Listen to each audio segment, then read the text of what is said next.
എൻ്റേതല്ലാത്ത കാരണത്താൽ എനിക്ക് ആശ്രമം വിട്ട് പുറത്തു വരേണ്ടി വന്നു. 2024 മെയ് 30 രാത്രി 12:15 മുതൽ 12:37 വരെ ഞാനും അമ്മയും തമ്മിൽ ഫോണിലൂടെ ചില വാദപ്രതിവാദങ്ങൾ. അപ്പുറം സുധാമണി അമൃതാനന്ദമയായ ഒരു കഥ. എല്ലാവർക്കും നമസ്കാരം. ദൈവത്തിൽ വിശ്വാസമാണ്. ഇപ്പോൾ ഞാനും പള്ളിയിൽ പോകുന്നൊരു വ്യക്തിയാണ്. പള്ളിയിൽ അച്ഛൻ തലയെ കൈവച്ച് പ്രാർത്ഥിക്കാറുണ്ട്. നമുക്കിവിടെ അനുഗ്രഹമായിട്ടൊക്കെ ഫീൽ ചെയ്യാറുണ്ട്. നമ്മൾ ഓക്കെ. പക്ഷേ ദൈവത്തിൻ്റെ പേരും പറഞ്ഞ് നടക്കുന്നവരെക്കാൾ ഉടായ്പകളാണ് ഞാനാണ് ദൈവം, ഞാൻ മാത്രമാണ് ദൈവം എന്ന് പറഞ്ഞ് നടക്കുന്ന ടീംസുകൾ. എന്തോന്നടേ പണി വച്ചെടുക്ക് എന്നാണ് ഞാൻ ചോദിക്കുന്നത്. ഇതിൽ വിഡ്ഢികളായ കുറേ എണ്ണം ഇവരൊക്കെയാണ് ദൈവങ്ങൾ എന്നുള്ളൊരു സംഭവം വിശ്വസിച്ച് അവരെ ആരാധിച്ച് അവരെ ആൾ ദൈവമായി കണ്ട് ഇങ്ങനത്തെ കുറേ മൊണ്ണകൾ പോകാറുണ്ട്. എനിക്ക് ഒരൊറ്റ കാര്യം ചെയ്തു തന്നാൽ മതി. ഈ ആൾ ദൈവമായിട്ടിരിക്കുന്ന ടീമുകൾ, അത് അമൃതാനന്ദമയായാലും വേറെ കുറേ ടീമുകളുണ്ട്. ഈ ടീമുകൾ എല്ലാവരുടെ അടുത്ത് എനിക്ക് പറയാനുള്ളത്, നിങ്ങൾ ഒരൊറ്റ കാര്യം ചെയ്താൽ മതി. ഏതെങ്കിലും മരിച്ചുപോയ ഒരു വ്യക്തിയെ ഒന്ന് ജീവിപ്പിച്ച് കാണിച്ചാൽ അടുത്ത ദിവസം മുതൽ ഞാൻ ആരാധിക്കും നിങ്ങളെ. സത്യം ഉള്ള കാര്യം പറയാം. പിന്നെ എൻ്റെ ദൈവം നിങ്ങളായിരിക്കും, കണ്ട ദൈവം നിങ്ങളായിരിക്കും. ഏതെങ്കിലും ഒരു മരിച്ച ആളെ ജീവിപ്പിച്ച് കാണിച്ചു തന്നെ എൻ്റെ മുന്നിൽ വെച്ചിട്ട് ലൈവായിട്ട് പറ്റുമോ എങ്കിൽ സമ്മതിക്കാം. അല്ലാത്ത പക്ഷം ഒരു ഉടായ്പകളെയും നഹീഹെ കരിപിടി കിട്ടിയ കുറേ എണ്ണം ഉണ്ട്. പക്ഷെ നമ്മൾ എന്തെങ്കിലും പറഞ്ഞു കഴിഞ്ഞാൽ ചിലപ്പോൾ നമ്മളെ നാളെ കാണത്തില്ല. ഞാൻ നാളെ ഉണ്ടാവുമെന്നും എനിക്കറിയത്തില്ല.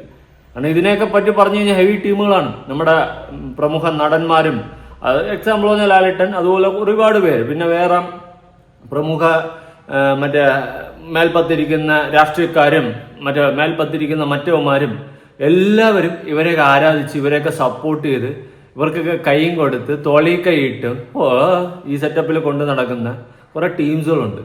സത്യം പറയാമല്ലോ, കാണുമ്പോൾ തന്നെ എനിക്ക് പുച്ഛമാണ് തോന്നുന്നത്. അപ്പം നമുക്ക് ആരംഭിക്കുമ്പോൾ കുറച്ചധികം കാര്യങ്ങൾ പറയാനുണ്ട്. എല്ലാവർക്കും അറിയാവുന്ന കാര്യങ്ങൾ തന്നെ. ഞാൻ എക്സാമ്പിൾ അല്ല, പൊതുവെ പറഞ്ഞു തന്നെ തുടങ്ങുന്നു. എല്ലാവർക്കും അറിയാവുന്ന കാര്യങ്ങൾ തന്നെ, പക്ഷെ കുറച്ചുകൂടി അറിയാനുണ്ട്. അറിയിച്ചു തരാം. അപ്പൊ കടപ്പുറം സുധാമണി അമൃതാനന്ദമയായ കഥ, അതൊരു കഥയാണ്. അതൊരു ഒന്നൊന്നര കഥയാണ്. അതുപോലെ തന്നെ ബാബു ഗുർമിതിന്റെ അതോ ലോകം വേറൊരു ആൾ ദൈവമായിരുന്നു. പിന്നെ നമ്മുടെ മാസ്റ്റർ ബ്രെയിൻ എന്ന് പറയുന്ന യൂട്യൂബ് ചാനലുണ്ട്.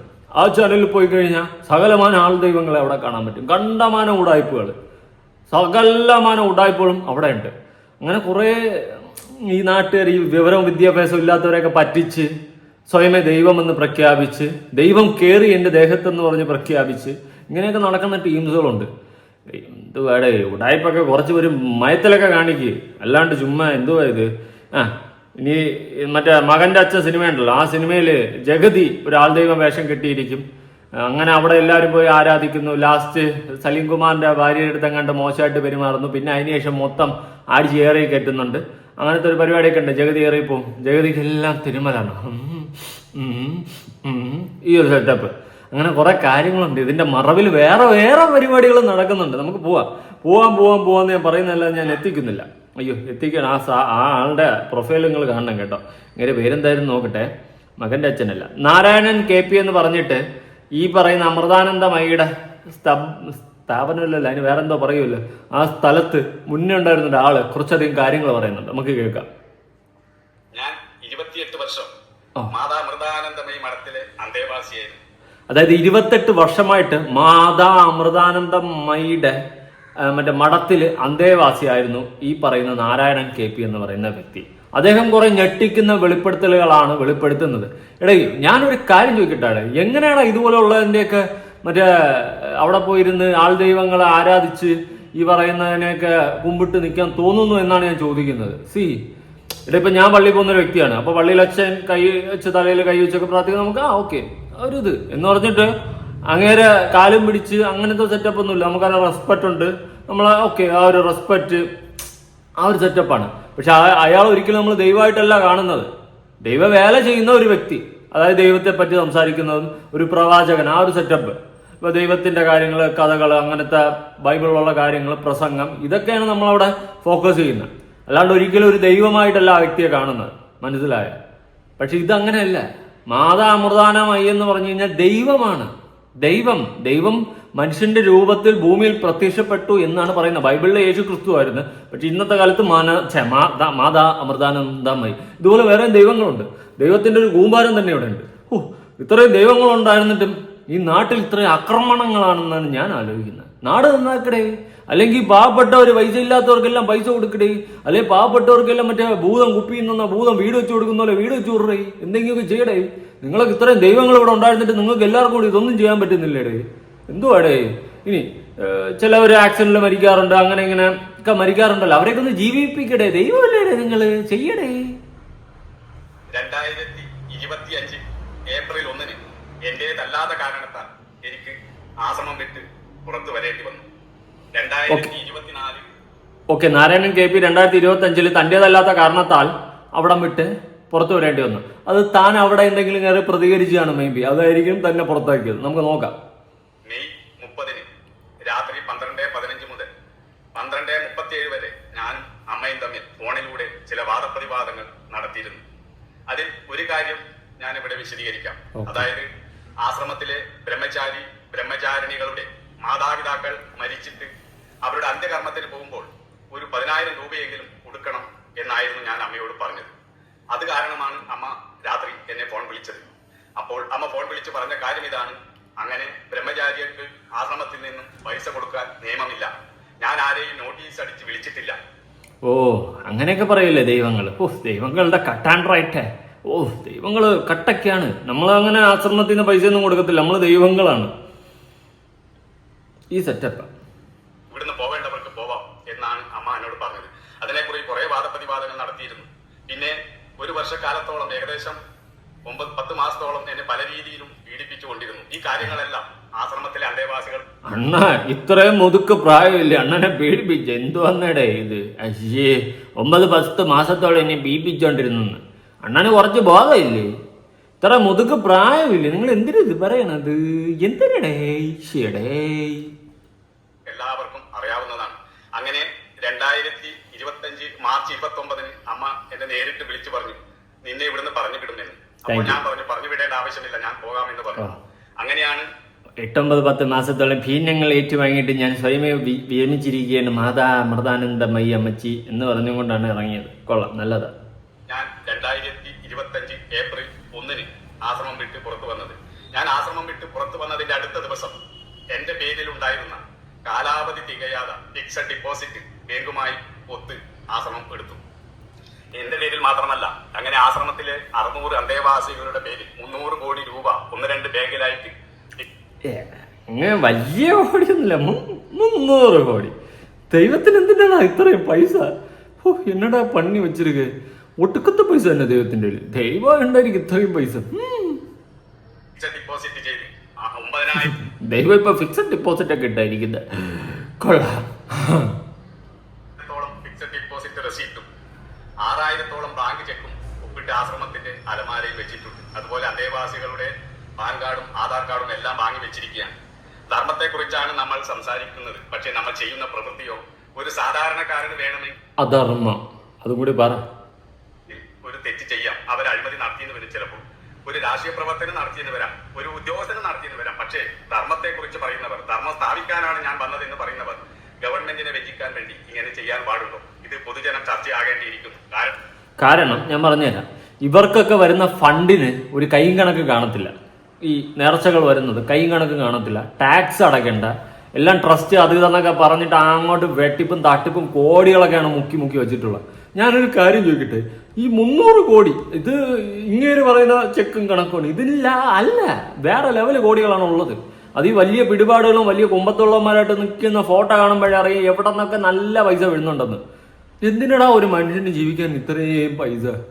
നമുക്ക് ജീവിക്കാനുള്ള ഉണ്ടാക്കുക. ഒരു മനുഷ്യന് അടിപൊളിയായിട്ട് ലാവിഷായിട്ട് ജീവിക്കണമെങ്കിൽ ഒരു 5 കോടി ഉണ്ടാക്കി വെച്ചാൽ മതി, അല്ലേ? അതിൻ്റെ ആവശ്യമുള്ളൂ. അതിൻ്റെ അപ്പുറം കഴിഞ്ഞിട്ട് എന്തിനാട്ടാ? ലാവിഷായിട്ട് ജീവിക്കാനുള്ള കാര്യമാണ് കേട്ടോ ഞാൻ പറഞ്ഞത്. നമുക്ക് നോർമലായിട്ടൊക്കെ ജീവിക്കണമെങ്കിൽ ഒരു 10-25 ലക്ഷം 50 ലക്ഷം രൂപയുണ്ട്. 50 വേണ്ട, 25 ലക്ഷം രൂപ ഉണ്ടെങ്കിൽ അതിനെ FD ഇട്ടിട്ട് അതിന്റെ ഇൻട്രസ്റ്റ് എടുത്ത് ജീവിക്കാവുന്നതുള്ളൂ നോർമൽ ലൈഫ്. ഓക്കെ, പോട്ട് ലക്ഷറി ലൈഫാണ് നമ്മുടെ അമൃതാനന്ദമയി ആഗ്രഹിക്കുന്നതെങ്കിൽ ഒരു 5 കോടിയൊക്കെ FD ഇട്ടിട്ട് അതിന്റെ ഇൻട്രസ്റ്റ് എടുത്ത് ജീവിക്കാവുന്നതേ ഉള്ളൂ. ആ പോട്ട് നിങ്ങളൊരു 10 കോടി വെച്ച് ഈ 300, 600, 800 ഒക്കെ എന്തിനാണ്? മറ്റേ മങ്കാത്തയിൽ പറഞ്ഞു 500 കോടിടാ അന്ത മാതിരിടാ പണി വെച്ചെടുക്കുക. ഇതൊക്കെ എവിടെ കൊണ്ടുപോയി എണ്ണിപ്പോലും തരില്ല. നിങ്ങൾ ഈ പൈസ എന്ത് ചെയ്യും? ഓ ഒരു ഒരു ഒരു ദൈവോടാ, ദൈവത്തിന്റെ ഇത്രയും പൈസ. ഇത് ചുമ്മാ അല്ല ഇവിടെ ദാരിദ്ര്യം മാറാതെ കിടക്കണേ. ഉള്ള പൈസ മൊത്തം ഇവരുടെയൊക്കെ കയ്യിലിരുന്ന പിന്നെ ബാക്കിയുള്ള നാട്ടിൽ പാവപ്പെട്ടവന്റെ കയ്യിൽ പൈസ വേണ്ടേ? നമ്മൾ 1 കോടിയുടെ മറ്റോ സേവനം ചെയ്യുമ്പോൾ 100 കോടിയാണ് ഗവൺമെന്റിനെ പറ്റിക്കുന്നത്. ഇന്ത്യൻ ഭരണഘടന എഴുതിയത് അംബേദ്കറാണ്. അയാൾ സാധാരണ ഒരു വ്യക്തിയാണ്. പക്ഷെ എത്രമാത്രം എല്ലാ പൗരനും തുല്യ നീതി ഉറപ്പാക്കുന്ന ഒരു ഭരണഘടനയാണ് എഴുതിയത്.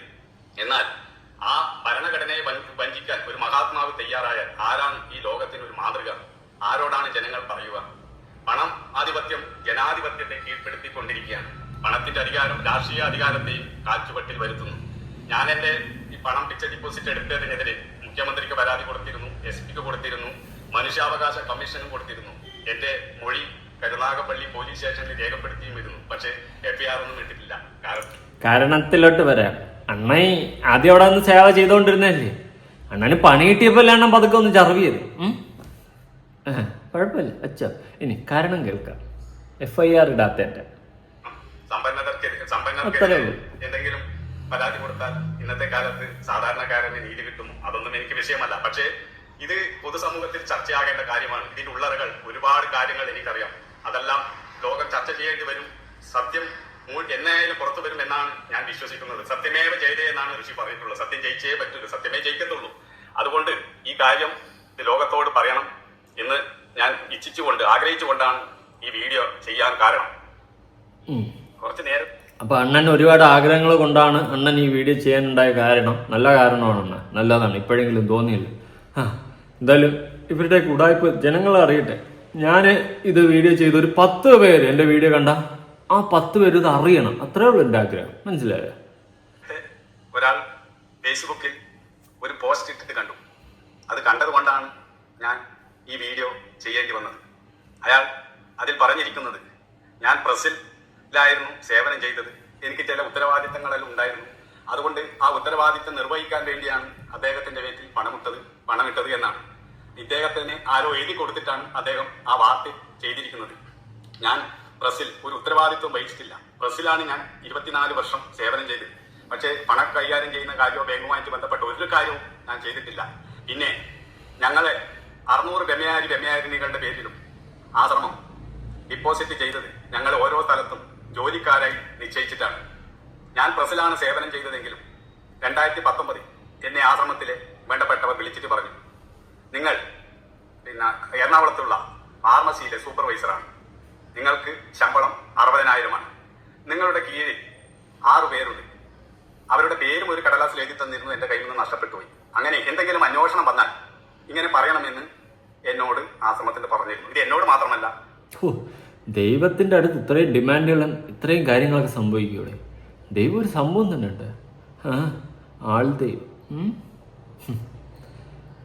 ഇതൊക്കെ കണ്ടുപോയി വീഴുന്ന വിഡ്ഢികളാവാൻ കുറെ ജനങ്ങൾ കിടക്കുന്നുണ്ട്. സീരിയസ്ലി ഇവിടെ ദൈവത്തിന്റെ അനുഗ്രഹമുള്ള മനുഷ്യരുണ്ട്, ഇല്ലെന്ന് പറയുന്നില്ല. ദൈവത്തിന് വേണ്ടിയിട്ട് സംസാരിക്കുന്ന ആൾക്കാരുണ്ട്. അങ്ങനെ വലിയ ഇതൊന്നും പ്രതീക്ഷിക്കാതെ അവർക്ക് എന്തെങ്കിലും ജീവിച്ചു പോകാൻ കിട്ടണം. പിന്നെ ഈ പറഞ്ഞ പോലെ ദൈവത്തിന്റെ വചനങ്ങളും കാര്യങ്ങളും, അതിപ്പം മറ്റുള്ള മതങ്ങളിലായ അതിൻ്റെതായ കാര്യങ്ങളൊക്കെ പറഞ്ഞ് ജീവിക്കുന്ന ആൾക്കാരുണ്ട്. പിന്നെ ചെറിയ അനുഗ്രഹങ്ങളും കാര്യങ്ങളൊക്കെ ഉള്ള ആൾക്കാരുണ്ട്. അതായത് ദൈവത്തിന്റെ ഒരു അനുഗ്രഹമുള്ള വ്യക്തികളുണ്ട്. മറിച്ച് ഇങ്ങനെ ഉഡായിപ്പുകൾ നടത്തി ദൈവത്തിന്റെ പേരിൽ പറ്റിപ്പ് നടത്തി താനാണ് ദൈവമെന്ന് സ്വയം പ്രഖ്യാപിച്ച് നടക്കുന്ന ടീംസുകളുണ്ട്. വെടിവെച്ചിടണം ഇതിനെയൊക്കെ. ഞങ്ങളെ 4 പേരെ വിളിച്ചിട്ടാണ് ആശ്രമത്തിലെ അടിക്കുന്നത്. ഓരോരാളോട് പറഞ്ഞിട്ടുണ്ട്, നിങ്ങൾ ഇന്ന സ്ഥാപനത്തിലാണ്, ഇന്ന് ഇത്ര ശമ്പളമാണ് എന്ന് പറയണം. എല്ലാവരോടും പറഞ്ഞിട്ടുണ്ട്. ഇത് 2019 പറയുന്നത്. അങ്ങനെയാണ് ഞങ്ങളുടെ പേരിലൊക്കെ ഫിക്സഡ് ഡിപ്പോസിറ്റ് ചെയ്തിട്ടുള്ളത്. യാഥാർത്ഥ്യം അറിയാതെ ആരെങ്കിലും തരുന്ന പോസ്റ്റുകൾ ഇടുമ്പോൾ വളരെ ശ്രദ്ധിക്കണം. കാരണം സത്യമാണ് ജയിക്കാൻ പോകുന്നത്. അതാകുമ്പോൾ ഒരിക്കലും ജയിക്കില്ല. സത്യം തന്നെ പറയാം. ധൈര്യമുള്ളവർ അവിടുത്തെ അധികാരപ്പെട്ടവർ വന്ന് പറയട്ടെ, അപ്പോൾ ഞാൻ മറുപടി വ്യക്തമായിട്ട് കൊടുക്കാം. അങ്ങനെ ഓരോരാളെയും ഓരോ സ്ഥലത്ത് ജോലിക്ക് കാണിച്ച് അവർക്ക് ശമ്പളം കൊടുക്കുന്നതായി ഞങ്ങളിടുന്ന് ബ്ലാങ്ക് ചെക്ക് ഒപ്പ് വാങ്ങിച്ച് ആശ്രമം തന്നെ ആ പണം എടുക്കാറാണ്. അങ്ങനെയാണ് ഫിക്സഡ് ഡിപ്പോസിറ്റ് ചെയ്തത്. ഇത് ഓക്കെ, ഫിക്സഡ് ഡെപ്പോസിറ്റ് അവിടെ ആയിക്കട്ടെ. പിന്നെ ഇവർക്കെതിരെ ഒന്നും നടപടി എടുക്കാനൊന്നും പോകുന്നില്ല ഒരു കാരണവശാലും. കാരണം അവരുടെയൊക്കെ പിടിപാട് കൊമ്പത്താ.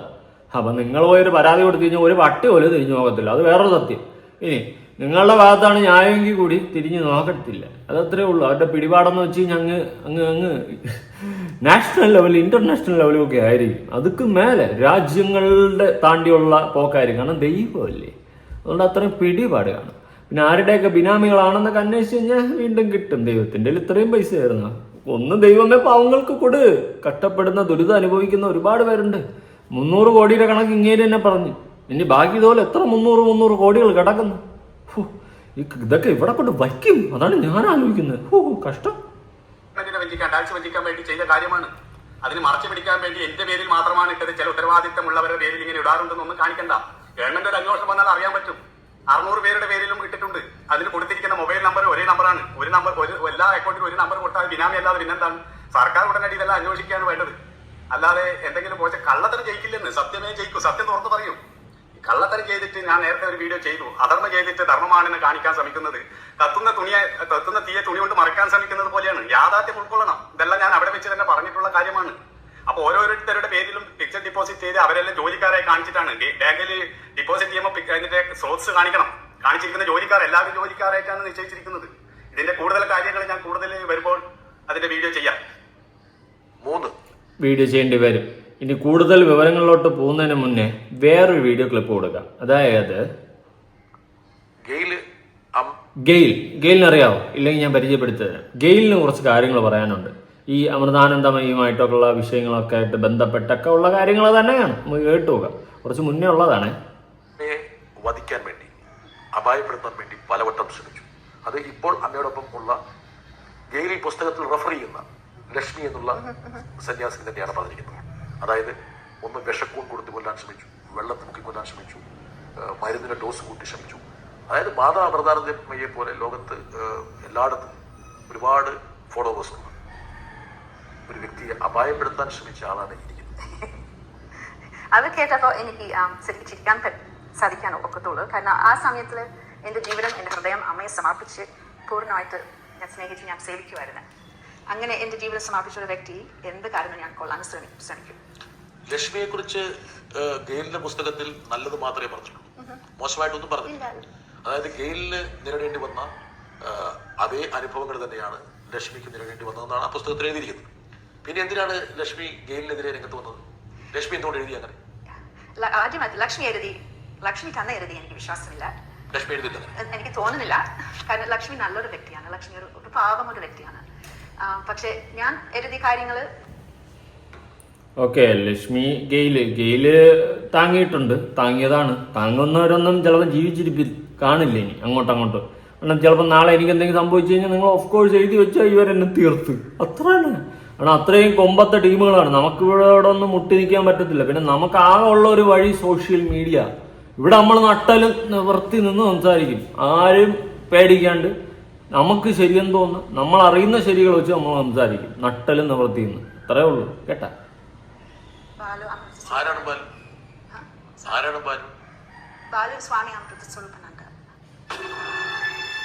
ബാലുവാ ബല്ലശങ്കം ചെയ്ത സ്വാമി അമൃത സ്വരൂപാനന്ദ.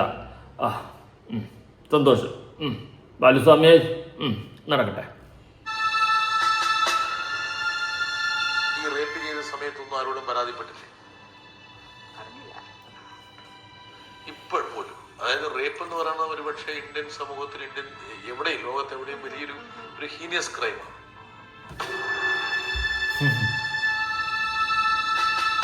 അയ്യാ, എന്റെ മുടിയിലെത്തിച്ചോർന്ന ഒരുപക്ഷെ ഇത്രയും ശക്തമായ ആരോപണങ്ങള് ഞാൻ വിട്ടുപോകുന്ന മുമ്പ് വേറെ ഒത്തിരി ആൾക്കാർ പോയിട്ടുണ്ട്. അവിടെ എന്തെങ്കിലും വാ തുറന്ന് എന്തെങ്കിലും ചെറിയ കാര്യം പറഞ്ഞു കഴിഞ്ഞാൽ അവര് വിമർശിക്കും, വിദ്രോഹിക്കും, പേരിപ്പിക്കും, ത്രെറ്റനും. അപ്പോൾ ആൾക്കാര് പേടിച്ച് മിണ്ടാതിരുന്നിട്ട് പോകും. പേടിച്ച് മിണ്ടാതിരുന്നിട്ട് പോകും. ആരും തുറക്കത്തില്ല. കാരണം ജീവനിൽ പേടിയുള്ളവൻ പേടിക്കും, അല്ലാത്തവൻ തുറന്നടിച്ചങ്ങ് പറയും. അങ്ങനെയാണ് നമ്മുടെ നാരായണ അണ്ണൻ വന്നിട്ടുള്ള രംഗത്ത്. അണ്ണൻ ഇപ്പൊ തിരിഞ്ഞും പിരിഞ്ഞു നോക്കല്ല, വാടാ ഈ ഒരു കട്ടായി നിൽക്കുന്ന തെറ്റപ്പ ഒന്നുമില്ല. ഇതെല്ലാം ഇവിടെ ഇപ്പോൾ അങ്ങനെ ഒത്തിരി ഒത്തിരി കാര്യങ്ങൾ ഞാൻ കേട്ടിട്ടുണ്ട്.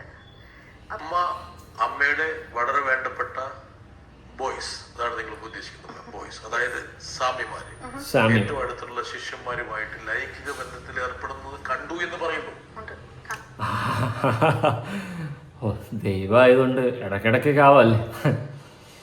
എടേ ഇതൊക്കെ വിശ്വസിച്ച് പോകുന്നവനെയൊക്കെയാണ് മണലും വെട്ടി അടിച്ച് ഓട്ടിക്കേണ്ടത്, നാട് കടത്തേണ്ടത്. കണ്ടു. കണ്ടു. കണ്ണുണ്ട്. കണ്ടു. കണ്ടു ഞാൻ പൊയ്കയിൽ. എന്നിട്ടും അമ്മയെ ഗുരുവായിട്ട് കണ്ട് മുമ്പോട്ട് പോകണമെന്ന് എന്തുകൊണ്ട് ചിന്തിച്ചു? Yeah. Why did you decide? അതെ. Were you Good afraid question. to come out? I was afraid to come out. അത് മാത്രമല്ല ഞാൻ വിചാരിച്ചു still I say we call brainwashed. You mean to say you were completely brainwashed? അത് കണ്ടപ്പോ I still വിചാരിച്ചു എന്തെങ്കിലും ഈ സ്വാമിമാരിന് നന്മയ്ക്ക് വേണ്ടിയായിരിക്കും. നന്മയ്ക്ക് വേണ്ടിയിട്ട് സ്വാമിമാര് കൊള്ളാം, കുൽസിതം. വളരെ നല്ലതിന് വേണ്ടിയിട്ടാ. To control these men, വേറെ സ്ത്രീയുടെ പുറകെ നടക്കാതിരിക്കാൻ വേണ്ടി വാവ്. ഇങ്ങനെ ഒരു സേവനം ചെയ്യുന്നു. ഞാൻ അങ്ങനെ ചിന്തിച്ചു. അങ്ങനെ ചിന്തിച്ചു, അങ്ങനെ റാഷണലൈസ്, ഇതാ ഞാൻ പറഞ്ഞു, Okay, അങ്ങനെ ജസ്റ്റിഫൈ തുടങ്ങി. ജസ്റ്റിഫൈ ചെയ്യാൻ തുടങ്ങി. എന്തെങ്കിലും അമ്മ തീർച്ചയായിട്ടും ഒരു ഉദ്ദേശം ഉണ്ടാവായിരിക്കും. അമ്മ ഇങ്ങനെ മനസ്സിലായി, അമ്മ സെക്ഷുവൽ ഡിസയേഴ്സ് ഒന്ന് സഹായിച്ചു കൊടുത്തില്ലെങ്കിൽ വേറെ സ്ത്രീകളുടെ പുറകെ പോകും. അപ്പൊ ആശ്രമ ദുഷിച്ചു വരും. അപ്പൊ ഇങ്ങനെ അച്ചോടാ വേറെ സ്ത്രീകളുടെ പിന്നാലെ പോയി കഴിഞ്ഞാൽ ആശ്രമം ദുഷിച്ചു പോകുമെന്ന് പറഞ്ഞിട്ട് ഞാൻ താണ്ട കറുപ്പ് സ്വാമിയെ കൊള്ളാം. ഒരു keep it in the family എന്ന് ഞാൻ ബുക്ക് എഴുതി. മനസ്സിലായി, keep it quickly. I can see now I was a victim, manipulation of my own desire to stay. I was a victim of the situation and of my own psychic, my own mind. അമ്മയുടെ കൂടെ തുടർന്ന് പോകണം എന്നുള്ള ഒരു ആഗ്രഹം കാരണം അത് സഹിച്ചു Yes. അല്ലേ? Yes. You had to bear with that. ഓ ഞാൻ എന്തെങ്കിലും പറയണം, വേണ്ടല്ലോ, മനസ്സിലായല്ലേ?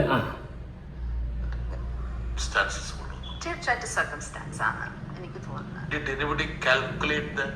ഒരിക്കലും no, അത് തോന്നുന്നില്ല. നിങ്ങളുടെ അഭിപ്രായം കമന്റ് ചെയ്യണം ഇതിനെയൊക്കെ ജനങ്ങൾ പറ്റി. കൂടുതൽ വരാൻ തുടങ്ങിയപ്പോൾ ജനങ്ങളുടെ കൂടെ പണം വരാൻ തുടങ്ങും.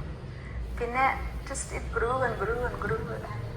I think ആദ്യം ശരിക്കും നല്ല ഉദ്ദേശം, മനോഭാവം ഉണ്ടായിരുന്ന എനിക്ക് ആദ്യത്തെ കാലത്ത്. പക്ഷെ അവരെ പറഞ്ഞൊക്കെ മനസ്സിലായില്ല. നമ്മളെന്തോന്ന് പറയാം, അവരിനെ പരസ്പരം പറയുന്നുണ്ട്, ചെളിവാരി അടിക്കുന്നുണ്ട്, അവിടെ ഉണ്ടായിരുന്നവരെ. ഇനി നമ്മുടെ നാരായണൻ ചേട്ടൻ പറയുന്ന കുറേ കാര്യങ്ങളുണ്ട്. ചേട്ടനിലോട്ട് വീണ്ടും വരാം. ഇതിൻ്റെ ഇടയിൽ ഒരു ന്യൂസ് ഉണ്ട് കേട്ടോ. ഓൾഡ് ഈസ് ഗോൾഡ് എന്നാണല്ലോ. ഈ വർഷം അമ്മയ്ക്ക് ഹാർമോണിയം വായിച്ച ഒരു ബ്രഹ്മചാരി കഴിഞ്ഞ വർഷം ആശ്രമം വിട്ടുപോയി. അയാൾ ആശ്രമം വിട്ടു പോയപ്പോൾ പണം അപഹരിച്ചാണ് പോയതെന്ന് പറഞ്ഞ് അയാളുടെ പേരിൽ കള്ളക്കേസിട്ട് എഫ്ഐആർ ഇട്ടു. അതുപോലെ തന്നെ 30 വർഷം ആശ്രമത്തിൽ നിന്നിട്ടുള്ള ഒരു സന്യാസി, അവർ കഴിഞ്ഞ വർഷം ആശ്രമം വിട്ടുപോയി. അവർ 10 വർഷം സ്കൂളിന്റെ പ്രിൻസിപ്പാളായിരുന്നു. അവർ പണം അപഹരിച്ചു എന്ന് പറഞ്ഞ് 90 ദിവസം അവരെ ജയിലിൽ കിടത്തി. ഇങ്ങനെ അധികാരവും പദവിയും ഉപയോഗിച്ച് തന്റെ ശിഷ്യന്മാരെ ജയിലിൽ കിടത്തിയിട്ടുള്ള ഒരു മഹാത്മാവിനെ നമ്മുടെ ഭാരത ചരിത്രത്തിൽ കാണാൻ കഴിയുകയില്ല. 30 വർഷം തന്റെ ശിക്ഷണത്തിൽ നിർത്തിയിട്ടും അവർക്ക് പണം അപഹരിക്കാനാണ് തോന്നിയിട്ടുള്ളെങ്കിൽ തന്റെ ശിക്ഷണം അവർക്ക് ഉപകാരപ്പെട്ടില്ല എന്നല്ലേ മനസ്സിലാക്കേണ്ടത്. സ്വന്തം ശിഷ്യന്മാരെ പോലും രക്ഷിക്കാൻ കഴിയാത്ത ഒരാൾക്ക് എങ്ങനെ ലോകത്തിന് സമാധാനം പകരാൻ കഴിയും? ലോകത്തിലിപ്പോ ഭയങ്കര സമാധാനമാണല്ലോ. ഇപ്പം അമൃതാനന്ദമയി അമ്മച്ചി ഉള്ളതുകൊണ്ട് ലോകം മൊത്തം ഇപ്പൊ സമാധാനത്തിന്റെ ഒരു കൊടുമുടിയിലേക്കാണ്. സത്യം, അമ്മച്ചിയാണ് ഭയങ്കര സമാധാനമാണ്.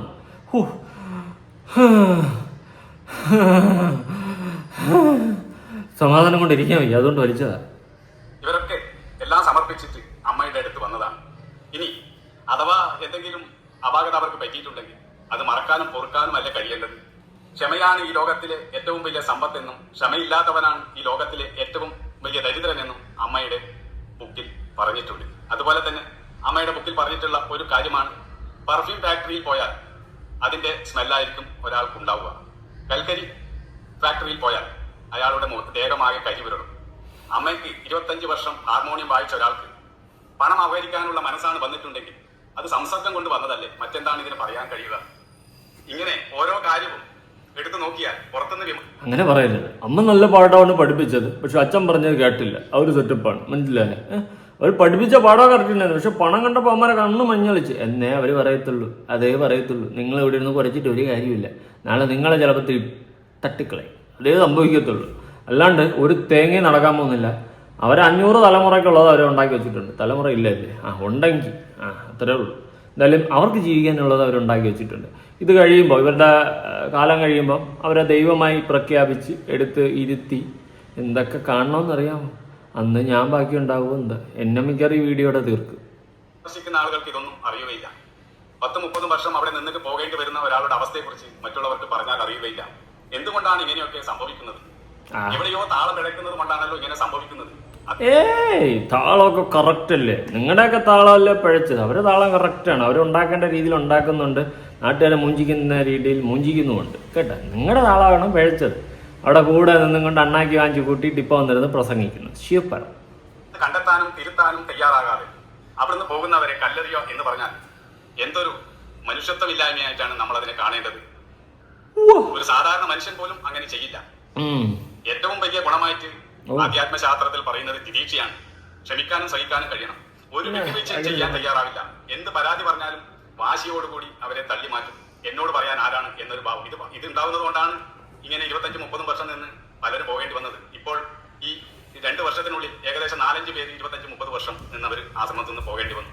നമ്മൾ കാരുണ്യത്തെ കുറിച്ച് പറയുകയും എന്നിട്ട് നമ്മുടെ പ്രവൃത്തി മറ്റുള്ളവരെ കല്ലെടുത്തെറിയുകയും ആണെങ്കിൽ അതിനെങ്ങനെ സഹിച്ചു നിൽക്കും? ഇപ്പം ഇടക്കാലത്ത് നമ്മൾ പത്രത്തിലൊക്കെ ഒരു വാർത്ത കണ്ടതാണ്. സ്വന്തം ഭർത്താവിനെതിരെ ഭാര്യ തന്നെ സോഷ്യൽ മീഡിയയിൽ വന്ന് പറയുന്നു. സഖി കെടുമ്പോഴാണ് മനുഷ്യരെല്ലാവരും പറയുന്നത്. ഒരു മനുഷ്യനെ ക്ഷമിക്കുന്നതിനും സഹിക്കുന്നതിനും ഒക്കെ ഒരു പരിധിയുണ്ട്. പരിധി കഴിഞ്ഞാൽ എവിടെയും, വീട്ടിലായാലും നാട്ടിലായാലും എല്ലാ സ്ഥലത്തും പൊട്ടിത്തെറിയുണ്ടോ? ഈ യാഥാർത്ഥ്യം നമ്മൾ മനസ്സിലാക്കണം. അല്ല അണ്ണ, ഞാൻ ഒരു കാര്യം ചോദിക്കട്ടെ, ഇതിന്റെയൊക്കെ മൂട് താങ്ങിപ്പോയി നിന്ന് എന്തിന്? കജ് ബണ്ണ ദുഡ് മണി മണി നറ്റിലെ കൊട്ട പിടിക്കുക, രാവിലെ വെയിലടിക്കുക, കസ് പണ്ണ ദുഡ് മണി മണി. കുറച്ച് വർഷം മുമ്പ് എല്ലാ ഹോസ്പിറ്റലുകളിലും നഴ്സിംഗ് സമരം ഉണ്ടായിരുന്നു. അപ്പോൾ 2 നഴ്സിംഗ് സമരക്കാരുടെ കാലടിച്ച് പൊട്ടിച്ച സംഭവം ഒരു കാരുണ്യ പ്രസ്ഥാനത്തിൽ മാത്രമാണ്. മറ്റൊരു സ്ഥലത്തും ഉണ്ടായിട്ടില്ല. ശമ്പളത്തിന് വേണ്ടിയാണ് എല്ലാവരും സമരം ചെയ്യുന്നത്. പക്ഷെ കാലടിച്ച് പൊട്ടിച്ചത് സോഷ്യൽ മീഡിയയിലൊക്കെ വാർത്ത വന്ന കാര്യമാണ്. അവരെ പണം കൊടുത്ത് കേസിൽ നിന്ന് രക്ഷിച്ച് അതിലൊരാളിപ്പോഴും അവിടെ പുറത്തുവിടാതെ സംരക്ഷിച്ച് നിർത്തുന്നുണ്ട്. ഇതെല്ലാം നമുക്ക് ആ ന്യൂസിലോട്ടൊന്ന് പോവാം. ഏത്? കാലടിച്ച് പൊട്ടിച്ച ന്യൂസിലോട്ട്. യുണൈറ്റഡ് നേഷൻസ് അസോസിയേഷന്റെ നേതൃത്വത്തിൽ ഇവിടെ യൂണിറ്റ് ടേന്റെ പേരിൽ 2 കുട്ടികളെ അകാരണമായി ഇന്നലെ പുറത്താക്കുകയും ആ പുറത്താക്കിയ കുട്ടികളെ തിരിച്ചെടുക്കണമെന്ന് ആവശ്യപ്പെട്ടുകൊണ്ട് UN സംസ്ഥാന കമ്മിറ്റി അംഗങ്ങൾ ഇന്നലെ അമൃത ആശുപത്രി അധികൃതരുമായി സംസാരിക്കുകയാണ്.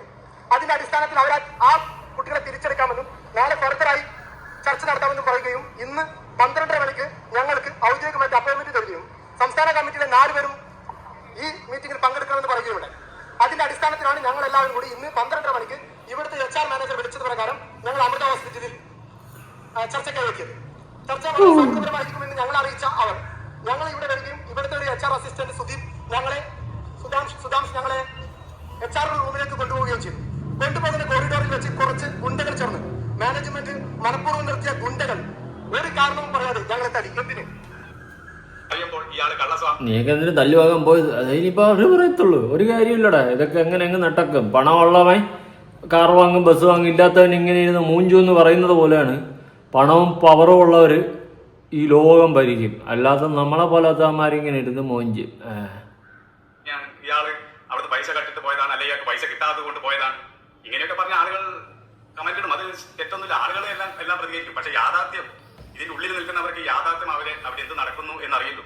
അവിടെ 90% ആളും അസ്വസ്ഥരാണ്. എനിക്കറിയാമല്ലോ, എന്നെ പോലെ തന്നെ അസ്വസ്ഥരായിട്ട് എത്രയോ പേരുണ്ട്. അവർ പറയുന്നത് പുറത്തു പോയാൽ ജീവിക്കാൻ കഴിയില്ല, പോയാൽ ആത്മഹത്യ ചെയ്യേണ്ടി വരും, ആർക്കും നോക്കില്ല എന്നാണ് പറയുന്നത്. അതുകൊണ്ടാണ് ആളുകൾ പുറത്തു പോകാതിരിക്കുന്നത്. ഇത്തരം ഒരു കലുഷമായ അന്തരീക്ഷം എങ്ങനെ സംജാതമായി? അത് മറ്റൊന്നുമല്ല, അധാർമികമായി പണമുണ്ടാക്കാൻ വേണ്ടി ശ്രമം നടത്തി. ആ സത്യവും ധർമ്മവും മൂല്യവും പരിഗണിച്ചു. ആദ്യമൊന്നും അങ്ങനെ ആയിരുന്നില്ല. ആ സുനാമിക്ക് ശേഷമാണ് ഏറ്റവും കൂടുതൽ ഇത് അധപ്പതനം വന്നിട്ടുള്ളത്. ഇത് അവിടെയുള്ള എല്ലാവർക്കും അറിയാവുന്ന കാര്യമാണ്. മനുഷ്യന് പണത്തിന് ഇത്രയും അത്യാഗ്രഹം ഉണ്ടാകുമോ? എന്നിട്ട് ആ പണം ഉപയോഗിച്ചിട്ട് സ്വന്തം ശിഷ്യന്മാർക്കെതിരെ കേസ് കൊടുക്കുക, അവരെ ജയിലിൽ കിടത്തുക, എന്നിട്ട് പൊട്ടിച്ചിരിക്കുക. ഈ ഒരു രാക്ഷസഭാവമാണ് അവിടെ കാണാൻ കഴിയുന്നത്. ഒത്തിരി പേരുടെ പേര് കേസ് കൊടുത്തിട്ടുണ്ട്.